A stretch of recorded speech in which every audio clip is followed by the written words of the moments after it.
Stand by for action. Drop your guns, everyone. And remember, I mean business. What's your name, boy? Joe 90. An unusual name. What are you doing here? I'm an agent for the World Intelligence Network. Satisfactory. Most satisfactory. Look, there are 600 people up there with about 40 minutes to live. Now, you can't help them, but I believe we can. Now, what's it gonna be? It would seem that this Captain Scarlet is now indestructible. This presents us with the clear and exciting expectation that he will become our greatest asset in the fight against the Mysterounds. If anything else goes wrong, I want you to be ready to act immediately.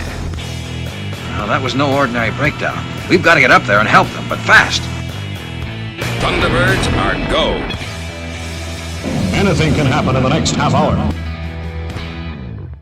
Hello and welcome to Puppets Go Boom. My name is Aaron. My name is Patricia. And we are finally at the end of Supermarionation as we know it. And we are going to be finishing off with the 1969 British science fiction television series, The Secret Service. And this, I think, is the show where some people, I think, were under a false sense of security that, or even, I would say, even in denial that Supermarionation was coming to an end at this point. Because if we set the scene, Gerry Anderson obviously was at the end of his tether, and Sylvia Anderson obviously moved on, and there was a live-action show that the Andersons were working on at the time. Yes. And they effectively didn't really give all that much love to the Secret Service at the time, but the puppeteers and those who were still involved in the production were going to try and make the best of it and try and do something with it. And when this finally went in front of Lou Grade, he actually stopped the test audience halfway through and said, I can't figure out what this guy is talking about, cancel the series and move on to the next thing. Yeah. And that effectively was it. And so, what is the show that effectively brought Supermarionation down? Well, this is it. This is the Secret Service. So, this features, and when I give you the premise, I think you can kind of understand, why, this kind of came to the demise that it is. And so, the Secret Service follows the exploits of Father Stanley Unwin, a parish priest in a village, in an English village. He's outwardly an eccentric middle-aged vicar, and Unwin moonlights as an operative for the intelligence agency Bishop, known as the British Intelligence Service Headquarters Operation Priest. He is stationed at the vicarage with his fellow bishop agents Matthew Harding, who is, when not assisting Unwin on mission effects to the country accent, and serves as the father's verger and gardener. So basically, this priest goes around, solving, mysteries and going on missions, and effectively has a gardener to help him out with these missions, who is also part of Bishop. And the way that they do this is that the priest has this device that was given to him through a scientist who passed away, and he's the only one who knows how to operate it. So he uses this device to shrink Matthew and put it into a portable suitcase that then opens up and allows Matthew to effectively sneak into vehicles, into buildings, into electronics, things like that, and he's able to effectively be the inside man of any operation that Father Unwin undertakes. And so, from the way that it all plays out, it sounds, like it could be a fun little adventure, but, to be honest with you, compared to Four Feather Falls, compared to Fireball XL5, compared to Thunderbirds, compared to Captain Scarlet, compared to Joe 90, and compared to every other Supermarionation project, this has to be the most underwhelming. Yeah, it is hands down the weakest Supermarionation show we have seen. And this is the shortest one. It only lasted for 13 episodes, while all the other ones lasted for 39. And you can see why. You can definitely see why. When Lou Grade said when he saw of the first few episodes saying, like, this is definitely not going to connect to an American audience, which, that's what he was doing, that he was bringing all of these British shows into America to generate to a larger demographic. And when he said, this is definitely not going to do it for the Secret Service, I can definitely see why, because Stanley Unwin was an actor who had this really particular way of speaking known as Unwinese, which he kind of invented when he was on the film Carry On Regardless. Now, for those who are not British and you don't know anything about the Carry On films, you know how there was a lot of movies where it had like a long string of movies like Beverly Hills Cop or maybe like the Naked Gun movies or anything like that, in which they had like sequel after sequel after sequel. They have absolutely nothing compared to the Carry On films. Yeah, Stanley Unwin was in one of them, and he had this particular way of speaking called Unwinese, where it's basically a bunch of gobbledygook and very incoherent words that don't really make a lot of sense, but that was kind of like his gist. I have for many growthers almost an investment craven for 'em, and with all this so I can follow through to gain for you. Well, look, just give all the details to my secretary of the assignment. Miss Cooley, she's right there. Assignment? There's no written assignment, sure, Miss Cooley saying the Thameslea. I've come from this monthly grill and come to meet you as the Thames for and principal for it, and I take it you're he. What a remarkable is this organisation setting up, to be sure. How on earth you would know that I was to change my mileage in the midstream? Decide to float and demolish all this property and to build a very fine luxury modern flabber block. You can say that again. For those who don't really understand, Unwin's, involvement in the Secret Service, this is the equivalent of giving Ernest P. Worrell a Supermarionation show. I think that probably might give people a better idea of what they're getting into here. Yeah, exactly. We know who Ernest is, we know what his shtick is, and we know when he appears in a movie, we know exactly what he's going to do. Yeah, he's going to be really goofy. It's going to be a lot of wacky hijinks. It's going to be a lot of slapstick humor. Now imagine that putting in a much more serious scenario where he is a spy. That doesn't sound like it's going to be funny, does it? No, exactly. So putting Stanley Unwin into this situation just kind of feels like, well... on top of that, someone who's not overly familiar, don't get me wrong, I'm familiar with the Carry On films, don't get me wrong about that, but I don't know every single character or every single thing that happens within these shows, you know what I mean? Well, to be fair, there's been 31 films, so I don't expect you to know every single one of them. No, but exactly, and so as someone who's not overly familiar with Stanley Unwin, this caught me by am I supposed to kind of know this guy?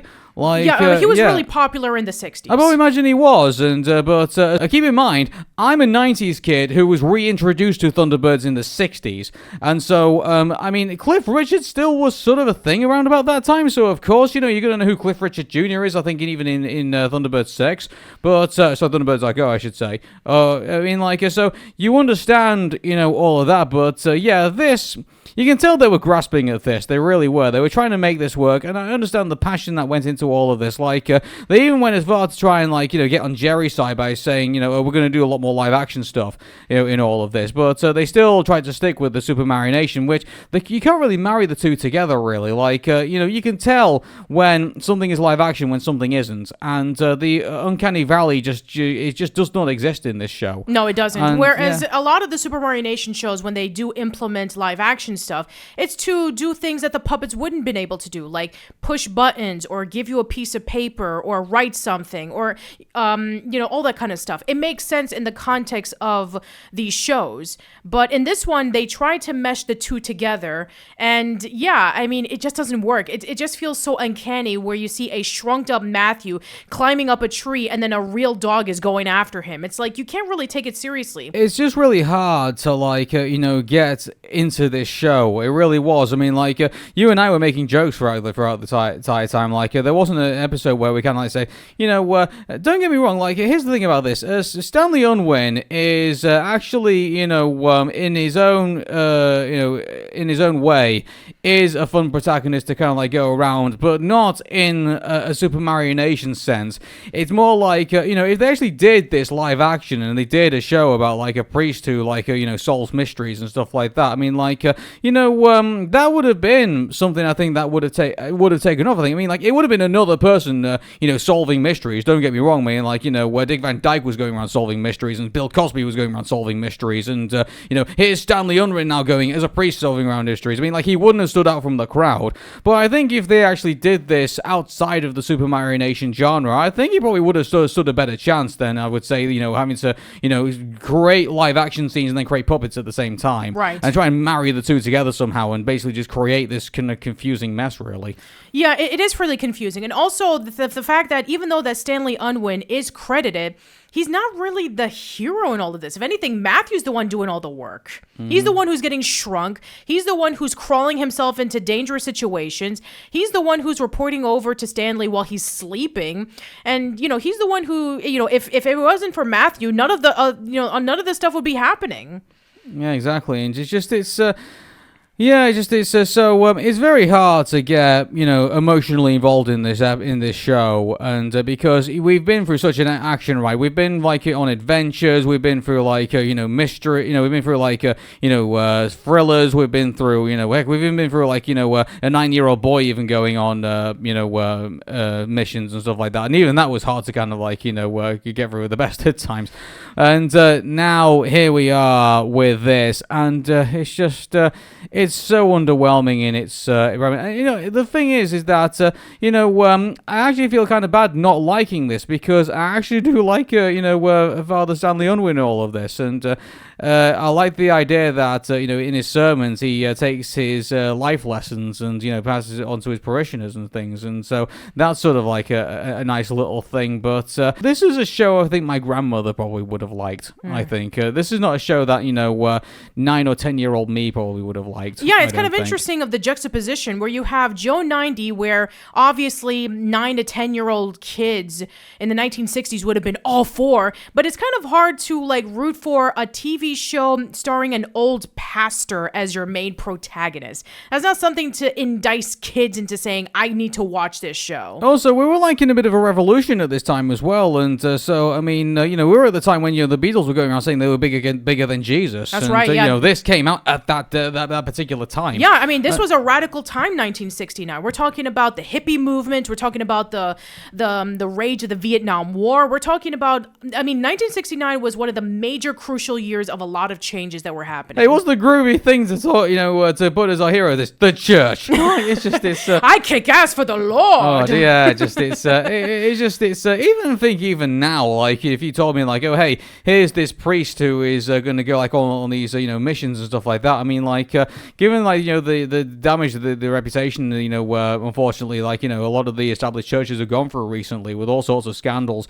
It's really hard to like put yourself in that. And I think it was done at a time when the church at the time I think had a lot more sway over stuff. So it's like you see there's times when Father Unwin will try and access restricted areas like in military bases of all places, like top secret areas, things like that. And it's like, I was sent by the bishop, and it's like, oh okay, then well if the bishop, and they misunderstand it like saying, oh it's it's part of the Church of England, and it's like, oh well if he says that you should probably go through, then I will probably let you go through. And it's like that's when the church had a lot more sway I think than it did now. Yeah, I mean it's very difficult to have this show done today. I think so, yeah. Yeah.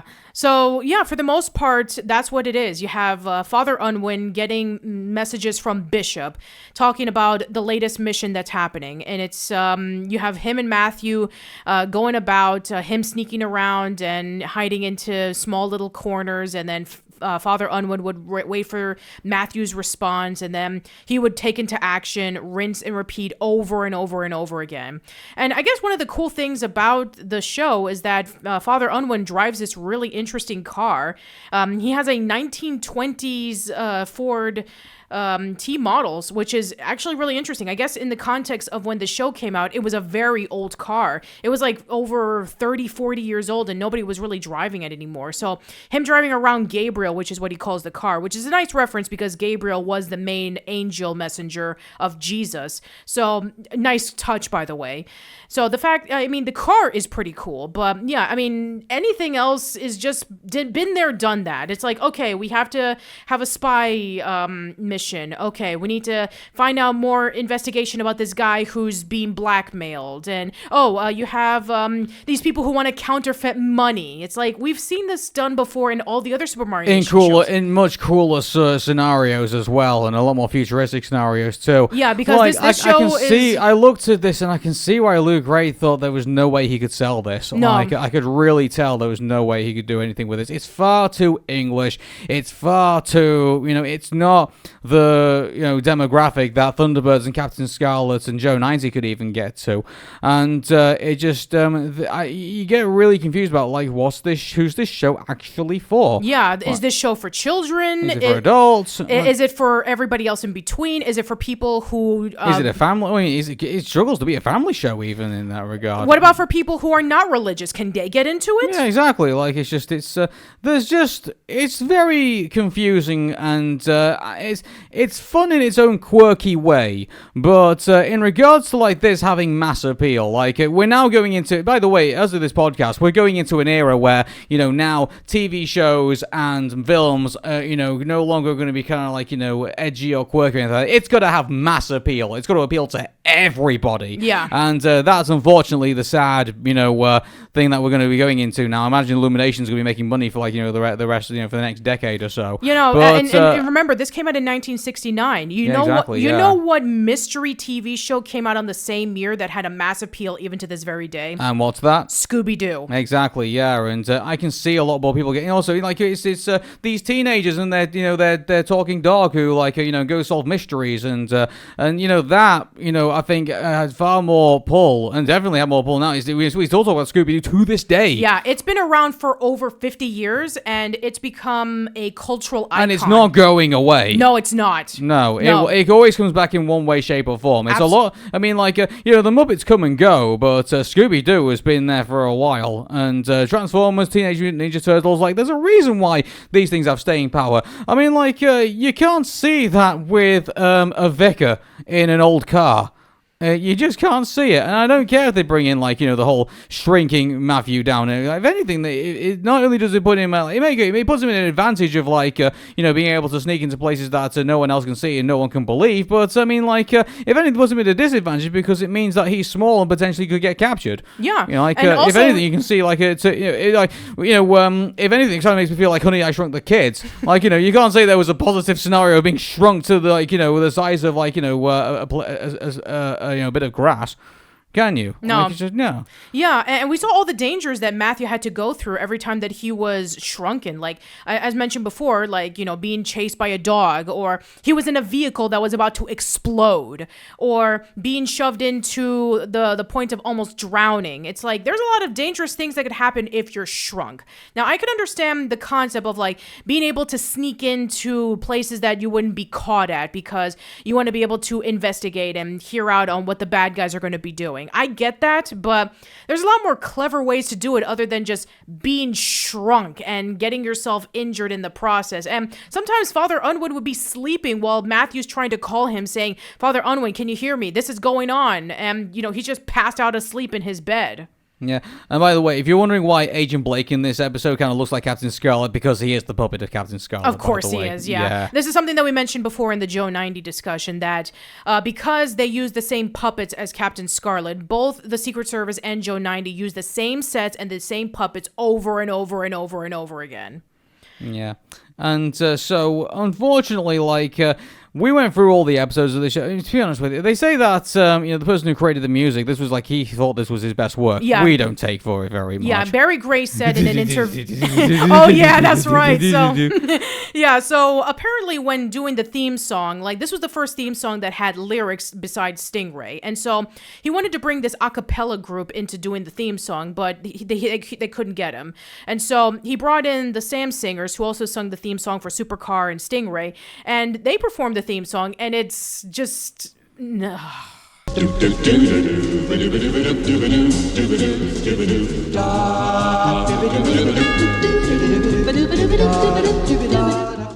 Yeah, like it's just like it doesn't get you excited for the fact that you're about to go on this, this mission or this adventure. The first thing that you see is a cold open, and then you just see the church bells going, and then you see the countryside while the theme song is going. It's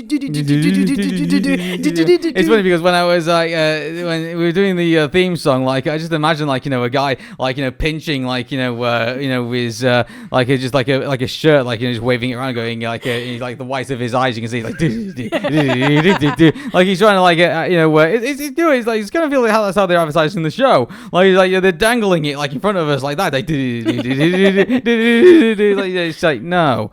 It's like, all the other theme songs from all the other Supermarionation shows had really engaging theme songs that gravitated you to watch the show, and obviously some of as inappropriate as the opening of Four Feather Falls is. I mean, I prefer that over this.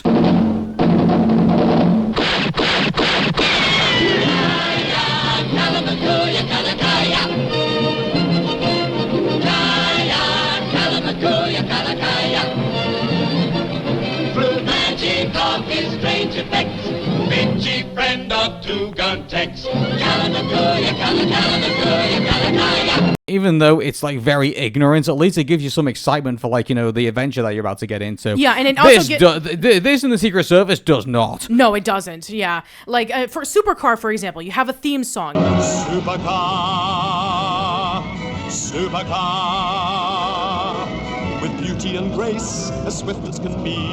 Watch it flying through the air. It travels in space or under the sea, and it can journey anywhere. Supercar, Stingray. We are about to launch Stingray.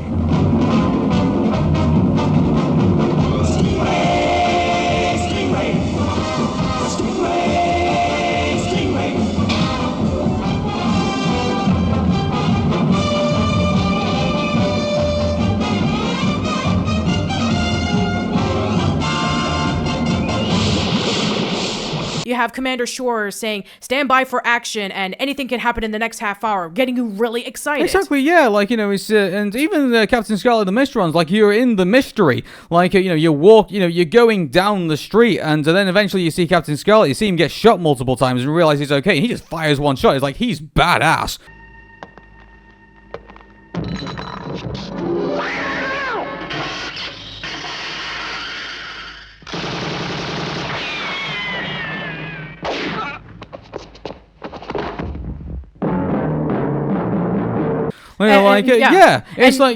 That's a cool way to get people engaged in your show. You can't do that with a vicar in his old car. No, you can't. Thunderbirds, you have the countdown, and then you have the clips of what's going to happen in the episode, and then you have the introduction of the characters.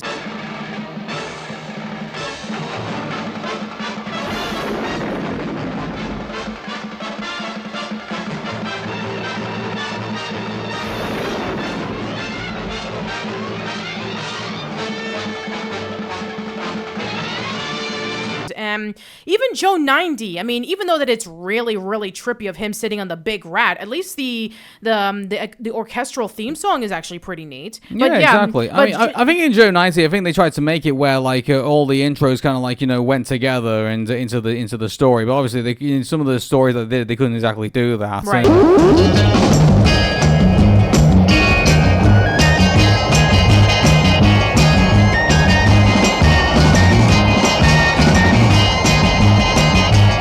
In the Secret Service, I mean, you can't marry the intro into any of it. All it is just, them doing, the theme song and then just showing shots of the church, and that's it. Yeah, that's not exactly. The church doesn't even do all that much in the show. No, you only get the church in the outro when Father Unwin is doing his preaching. And that's it. That's not a major focal point whatsoever. I mean, I guess maybe what they wanted to do is maybe they wanted to do something with the church where I don't know, it transformed or something like that, or it had some kind of intrigue. But I guess maybe they didn't want to offend too many people, so they decided to just leave the church alone and just take pictures of it and that. But again, it's unfortunate, really, that they couldn't really engage us with the intro. And by the way, you can skip the intro on ITVX, thankfully. So that's where we watched it, by the way. And Yeah, you start off underwhelmed in the show. You're already underwhelmed because, like, it's just a priest who, has a magic box that can make people shrink, and there's times where he does use it to good effect. Sometimes he'll shrink people down, and they're like, I can't believe I've been shrunk, and then it's to the point where people will never believe your story and things like that, which kind of gives a bit of a creepy factor into it, really, when you think about it. But they did that already with Fireball XL5. Oh, no, I think we're going to refer to Joe 90 saying, like, I can't believe a 9-year-old boy just defeated me. Oh, yeah, that's true, yeah. That's true. That's that, yeah.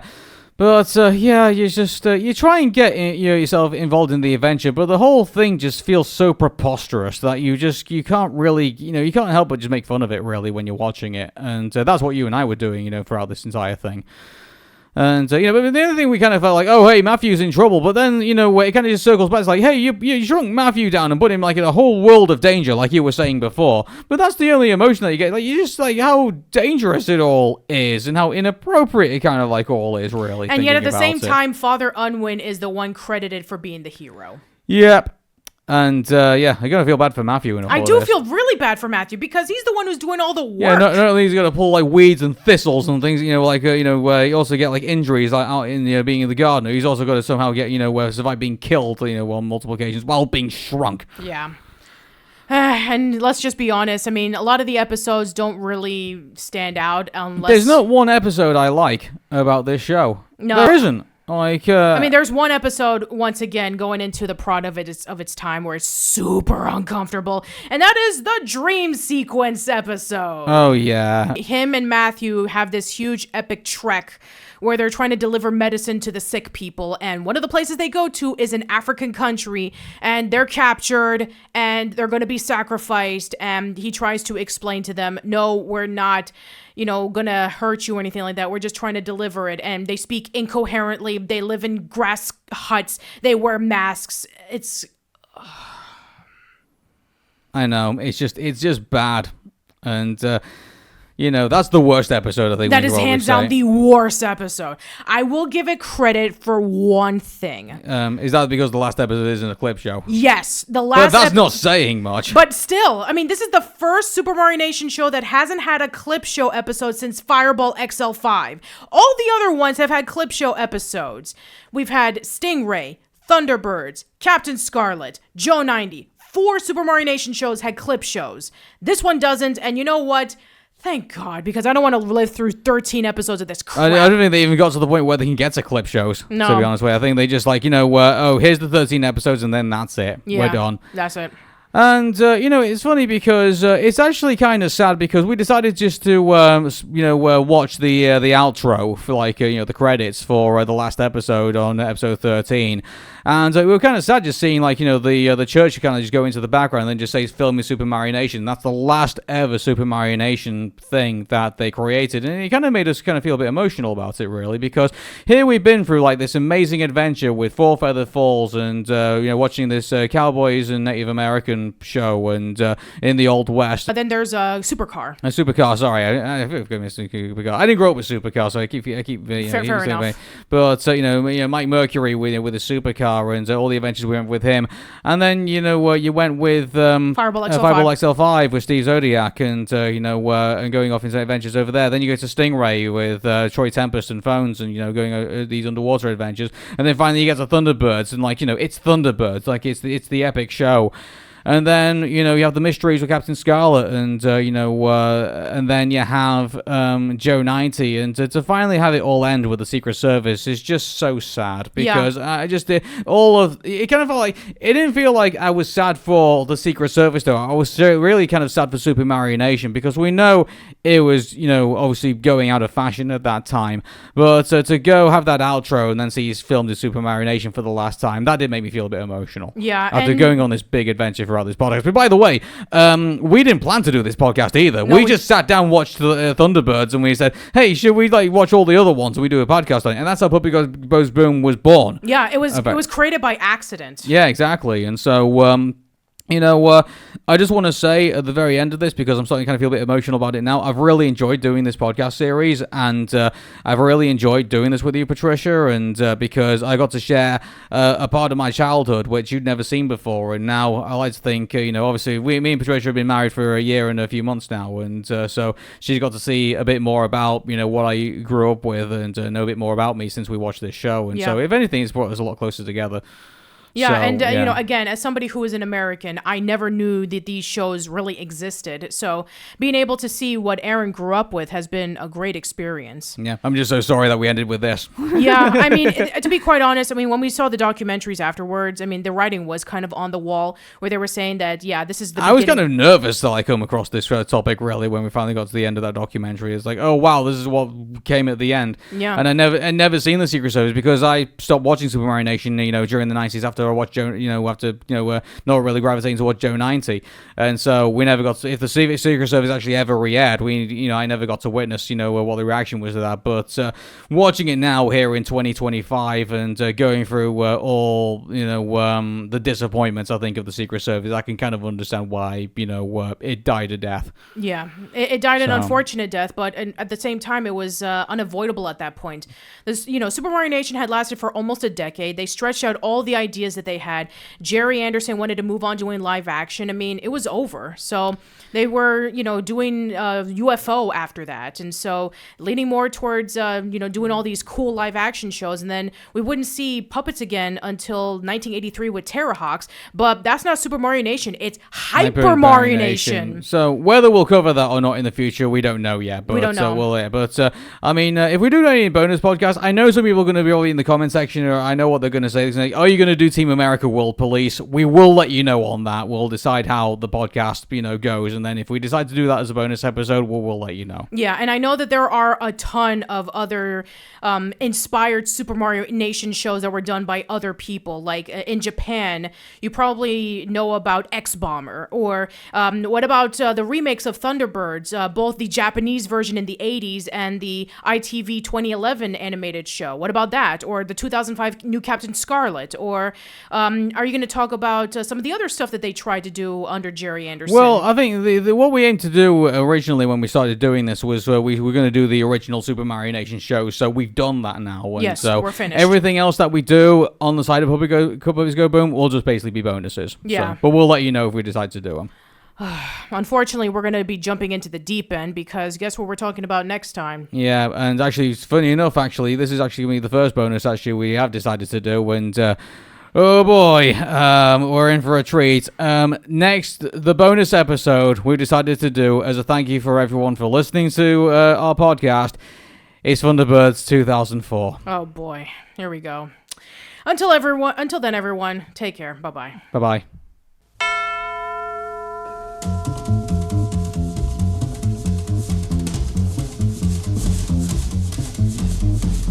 Do